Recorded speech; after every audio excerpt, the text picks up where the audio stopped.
future. You can never lay hold on your divine destiny when there are baggages of the past holding you down. So what we planned and what God has instructed us to do is to unpack the baggages of the past for some individuals in this service.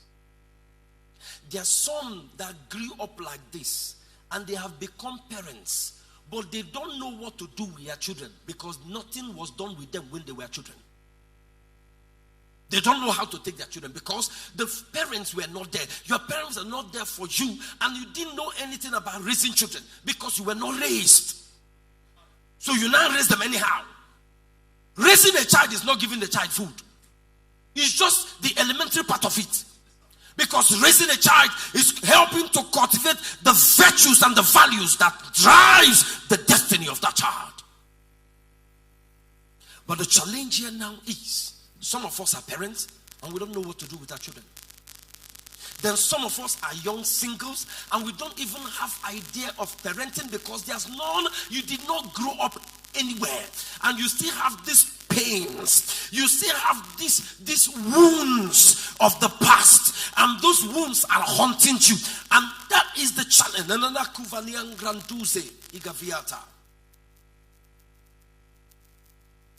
Let me say this. Every hurting child will hurt people. Every wounded child that have grown over the years, whether you are a youth now or you are a mother or father, will wound people.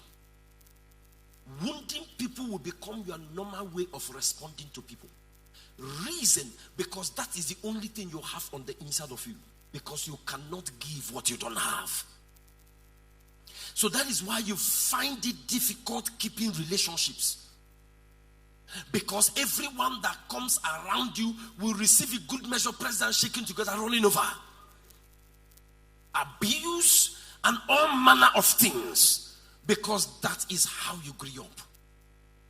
And there was no one in your life to direct your life. And you have grown up like that. At this point, as a teenager, let me say this. That some of us, because of how passive and the passivity of our parents, have dabbled into a lot of wrong things. I say this to you, young man, young woman, that it feels good and it gives you emotional pleasures does not mean it is good for your destiny. So some individuals have entered into emotional relationships. And some individuals now feel certain emotional pleasure when they meet with their friends, male or female. And it has brought them to the point where they value those relationships more than they value their parents. Because those relationships are like drugs that help them to numb their feeling of abuse. So the guy touches you somewhere or the lady touches you somewhere and you feel good. And you have become a compulsive lover because you must always feel in a certain way. And that person around is someone you keep pushing yourself into because he makes you feel in a certain way. And those feelings sometimes help you to come out of the pain and bitterness of the past. There are some now who have this sense of worthlessness because of abuse and rejection.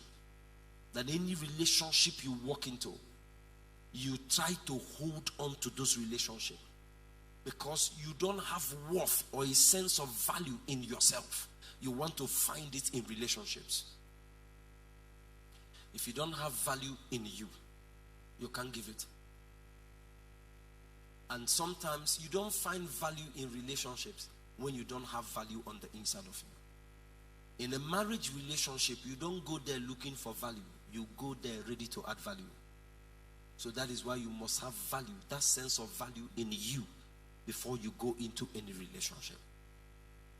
So this is the state of some individuals. And now these are human beings you are telling, go and lay hold on destiny. They are too depleted and too broken on the inside to pursue destiny. They are too depleted and too broken on the inside to think about destiny. At this point, the individual is thinking more of survivor than of destiny. And this is the state of some of us in the service. Some parents that were abused all their life, and they continue that cycle of abuse in their marriage. Some young men and some young women that were abused all their life, rejected all their life, and they don't know any better, and they are repeating the same thing they have received. And at this point, God is saying, you are too beautiful to be moving around with a sense of worthlessness. You are too handsome to be moving around with no sense of value and direction. That it is time for direction to be given to your life. And for that to happen, you need to be healed of the wounds of the past.